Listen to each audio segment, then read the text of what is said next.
নমস্কাৰ, এটা নতুন ভিডিঅ'লৈ আপোনালোকক পুনৰবাৰ স্বাগতম জনাইছোঁ। আশা কৰোঁ আপোনালোক সকলো ভালে কুশলে আছে আৰু ময়ো বৰ্তমান ভালে কুশলে আছোঁৱেই। মাজতে আপোনালোকৰ অলপ টেনশ্যন হৈ গৈছিল। মই এটা পোষ্ট দিছিলোঁ বিশেষ কথা এটাৰ কাৰণে আৰু সকলোৱে মোক বহুত বেছি মৰম কৰিলে, বহুত বেছি মেছেজ কৰিলে, একো চিন্তা নকৰিব, একো ভয় নাই আপোনাৰ। আচলতে আপোনালোকে ভাবিছিলে চাগে মোক কোনোবাই তেনেধৰণে অলপ ভাবুকি দিছিলে তেনেকুৱা ধৰণৰ। হয়, তেনেকুৱাই এটা ঘটনা আছিল। কিন্তু সেই ঘটনাটোৰ লগত মোৰ এই যাত্ৰাখিনিৰ কিন্তু কোনো ধৰণৰ সম্পৰ্ক নাই আচলতে। কিয় তেনেকে মোক কৈছিলে, কোনে কৈছিলে, মই নকলেও আপোনালোকে জানে কোনে কৈছিলে। গতিকে সেই বিষয়লৈ আৰু মই বহলাই নাথাকোঁ। কিন্তু কোনোবা এগৰাকীয়েতো কৈছিলে যে এনেকুৱা এটা অসমত ঘটনা হৈছিলে।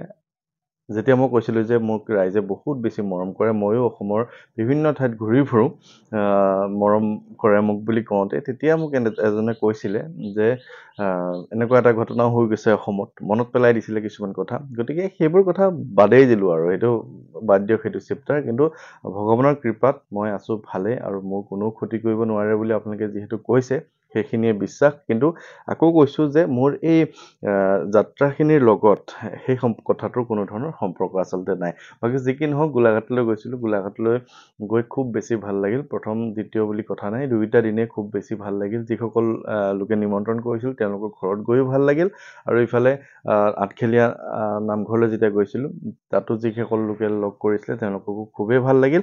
এগৰাকী বাইদেউটো মোক দেখাৰ লগে লগে একদম ৰখি কেৱল অলপ সময় কান্দিছেহে মাত্ৰ। কান্দিয়ে আছে। মই কি কৰোঁ কি নকৰোঁ এনেকুৱা ধৰণৰ লাগি গৈছিলে। আচলতে মই ইয়াতে তেজপুৰৰ এই ৰুমটোৰ ভিতৰতে ঘৰতে ভিডিঅ' বনাই থাকোঁ। আপোনালোকে হয়তো মোক ওচৰৰ পৰা পালে ভাবে বেলেগ, কিন্তু মই মানুহজন বেলেগ, হয়নে নহয়? মইতো কাৰো লগত এনেকুৱা নহয় যে মোক বেলেগ ধৰণে নাভাবিবই। ঘৰৰ নিচিনাকৈ থাকোঁ, তেনেকৈ ধৰণে কথা পাতোঁ। মোক কোনোবা এজন আহি পটককৈ দেখা পোৱাৰ লগে লগে মোবাইলত দেখি থকা মানুহ এজন ওচৰত গ'লে হয়তো তেওঁলোকে বেলেগ কিবা এটা হেৰি কৰে, তাৰ কাৰণে বহুতেই কান্দি দিয়ে। সেইকাৰণে আচলতে তেনেকুৱা নহয়। মই একদম আপোনালোকৰ ঘৰুৱা মানুহ আৰু তেনেকেই মই থাকি ভাল পাওঁ আৰু তেনেকুৱা ব্যৱহাৰ কৰিলেহে মই খুব বেছি ভাল পাওঁ, যেন মই আপোনালোকৰ নিজৰ মানুহ।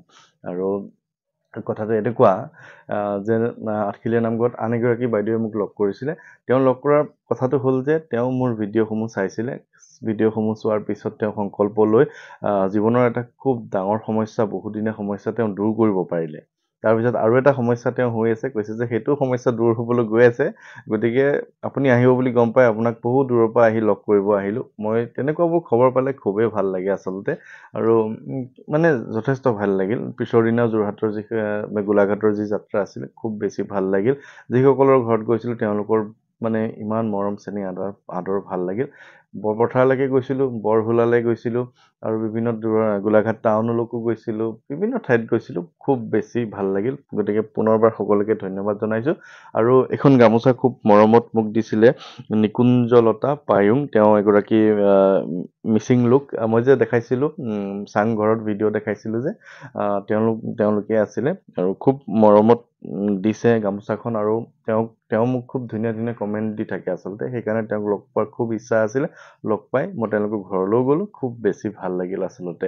আৰু যি কি নহওক, এটা মূল বিষয়লৈ আহিছোঁ, যিটো বিষয়ৰ কাৰণে আজি আপোনালোকে এই ভিডিঅ'টো চাব লৈছে বুলিয়ে কৈছোঁ যে আচলতে বহুতো মানুহ মই লগ পাইছোঁ আপোনালোকক। বিভিন্ন ঠাইত গৈছোঁ যেতিয়া বহুত লোকৰ বহুত ধৰণৰ কিছুমান কনফিউজন থাকে, বহুত ধৰণৰ বহুত কিবা কিবি কথা থাকে। তাৰ মাজতে এটা অন্যতম প্ৰশ্ন, এটা অন্যতম বিভ্ৰান্তি বুলি কৈছোঁ বা কনফিউজন বুলি কৈছোঁ, যে এই কথাটো বহুতেই সোধে। সেই কথাটো হৈছে কি জানেনে, যে মই কেৱল মহাদেৱক বিশ্বাস কৰোঁ। মহাদেৱে বেয়া পাব যেতিয়া মই হনুমান পূজা কৰোঁ বা যদি মই হনুমানজী চালিচাখন পঢ়োঁ, মোক মহাদেৱে বেয়া পাব। এনেকুৱা ধৰণৰ এটা প্ৰশ্ন বা এনেকুৱা ধৰণৰ এটা কথা বহুতেই কয়। আৰু বহুতেই কয় যে মোৰ দেউতাই কেৱল মহাদেৱকহে বিশ্বাস কৰে, মই কেৱল মহাদেৱকহে বিশ্বাস কৰোঁ। মোৰ ঘৰত হনুমান আনিলে বা হনুমানক চালিচা পঢ়িলে, মহাদেৱৰ ওচৰতে হনুমানৰ ফটো থ'লে মহাদেৱে বেয়া পাব বা মোৰ দেউতাই কৈছে যে এইটো কৰিব নাপায়।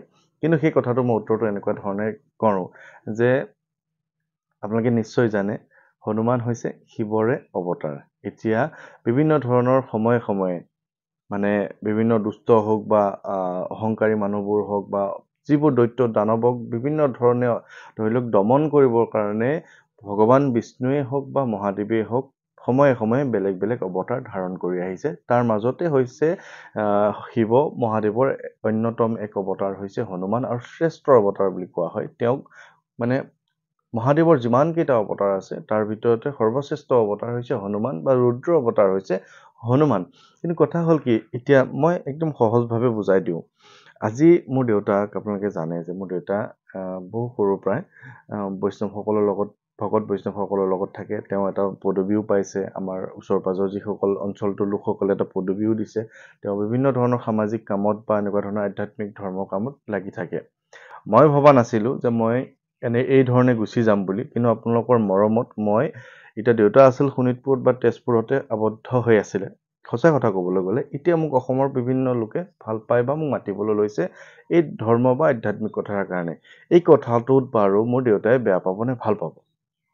আপোনালোকে নিশ্চয় জানে, মোৰ দেউতাই চাগে গৰ্ব কৰে, দেউতাই চাগে ভাল পায় যে তেওঁৰ ল'ৰাটো একেধৰণে গ'ল, বা মোৰ ল'ৰাটো একেধৰণে গ'ল, যে মই কিবা এটা কৰিছিলোঁ সেই একেধৰণে পন্থাটো ল'ৰাটোৱে ল'লে দেউতাৰ মনটো ভাল লাগে, বা কাৰোবাক কাৰোবাক কয়ও যে ল'ৰাও একেধৰণে গ'ল।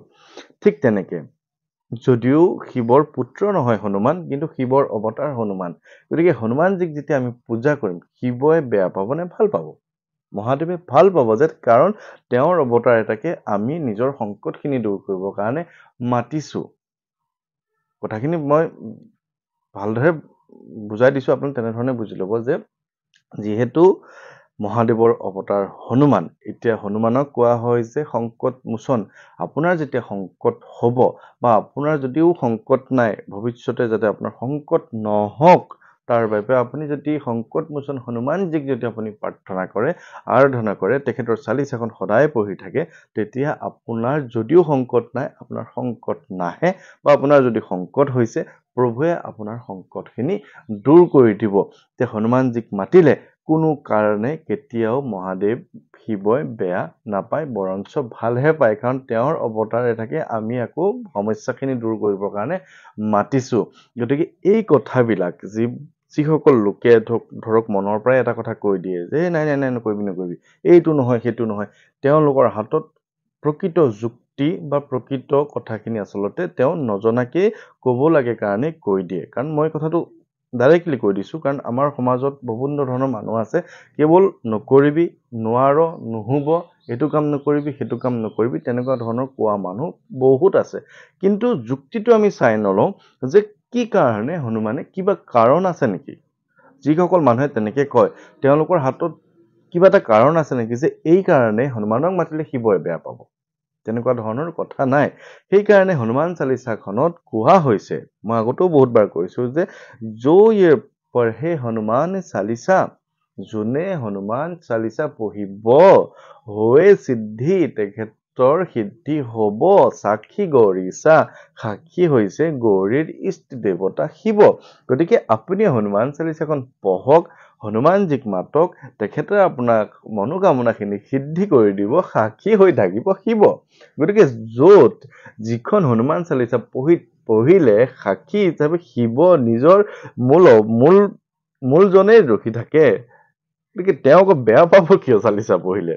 গতিকে এনেধৰণৰ কথা কিছুমানে বিভ্ৰান্তিয়ে আমাৰ সমাজখনক মানে বিভেদে সৃষ্টি কৰি দিয়ে, আচলতে একগোট নকৰে। মই আচলতে একগোট কৰিবলৈ চেষ্টা কৰি আছোঁ সকলো লোকে, আৰু সেইটোৱে হৈ আছে। গতিকে যিসকলে তেনেকুৱা ধৰণৰ কথা কয়, অনুগ্ৰহ কৰি এনেধৰণৰ ভিডিঅ' তেওঁলোকৰ হাততো মানে প্ৰচাৰ কৰিব লাগে বা পঠিয়াই দিব লাগে, যাতে তেওঁলোকৰ কথাখিনি, আচল কথাখিনি গম পায়। এতিয়া মই এইটো নকওঁ যে মই বহুত বেছি মোৰ জ্ঞান আছে, বহুত আছে, কিন্তু যিখিনি জানো, যি সামান্যকণ জানো, ভালকে জানো, আধৰুৱাকো নাজানো। যেতিয়া আধৰুৱাকো জানিম তেতিয়া কথা এটা ক'বলৈ নোৱাৰোঁ, বা কথাটো কোৱাটো উচিত নহয়। এই কথাটো মই শুদ্ধকে জানো যে শিৱই কোনো কাৰণে হনুমানক পূজা অৰ্চনা কৰিলে বেয়া নাপায়। গতিকে আপোনালোকে এই কথাটো ক্লিয়াৰ হৈ লওক, কেতিয়াও আপোনালোকে এই কথাটো মনলৈ নানিব।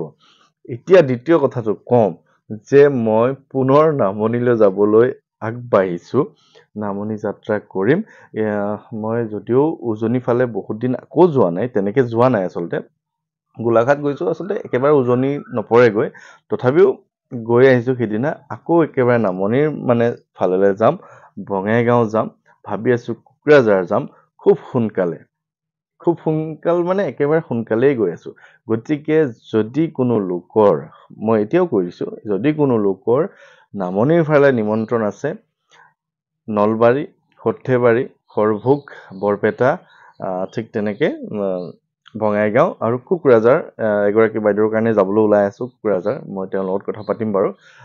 তেনেকুৱা ঠাইৰ যদি নিমন্ত্ৰণ আছে, মোক অনুগ্ৰহ কৰি যিটো নিমন্ত্ৰণৰ নম্বৰ 9085093104, এই নম্বৰটোৰ ওপৰত কেৱল নিমন্ত্ৰণ শব্দটো লিখি মেছেজ কৰি দিব, যাতে মই সেই নিমন্ত্ৰণটো ৰক্ষা কৰিব পাৰোঁ। কাৰণ আপোনালোকৰ নিমন্ত্ৰণ হিচাপেহে মই কেইদিনৰ কাৰণে যাম, ক'ত থাকিম, কি মেলিম, গোটেই কথাখিনি মই এটা চিষ্টেম বনাই ল'ব পাৰোঁ। আধা বাটত গম পাই যেতিয়া আপোনালোকে গম পাব যে এওঁ আহিছে, মই মাতিব লাগিছিল, তেতিয়া জোৰ কৰি দিলে কিন্তু মই মিলাব নোৱাৰোঁ। কথাটো গম পাইছেনে? কাৰণ বহু দূৰ যাত্ৰা, এটা ধুনীয়াকৈ চিষ্টেমত ঘৰৰ পৰাই ওলাই যাওঁ, সেই চিষ্টেমটোতে যাবলৈ চেষ্টা কৰাটো আচলতে উচিত। গতিকে খুব সোনকালে বঙাইগাঁও, বৰপেটা এই ঠাইবোৰ যিসকলে নিমন্ত্ৰণ আছিলে, মূল নিমন্ত্ৰণ কিন্তু এটাই, মূল নিমন্ত্ৰণ বঙাইগাঁৱৰ এজনেই, আৰু গতিকে সেই ব্যক্তিজনৰ ওচৰলৈকে মই যাবলৈ ওলাই আছোঁ। যিহেতু ইমান দূৰ যামেই, আকৌ পটককৈ যোৱা নহয়, গতিকে বাকী আনুষংগিক দুই এটা মই নিমন্ত্ৰণ ল'ম, আৰু সেই নিমন্ত্ৰণবোৰৰ কাৰণে মই আপোনালোকক কৈছোঁ যে আগতীয়াকৈ যদি জনায়, আজি বা কাইলৈৰ ভিতৰতে যদি জনায়, ঠিক তেনেকৈ মই কথাবোৰ মেনেজ কৰিব পাৰিম, নহ'লে আৰু অসুবিধা হ'ব। গতিকে সকলো ভালে কুশলে থাকিব, আপোনালোকৰ ভাল হ'লে মোৰো ভাল হ'ব। গতিকে আজিৰ ভিডিঅ'টো ইমানেই, সকলোৰে পুনৰবাৰ ধন্যবাদ জ্ঞাপন কৰি আজিৰ ভিডিঅ'টো ইমানতে সামৰণি কৰিছোঁ। ধন্যবাদ।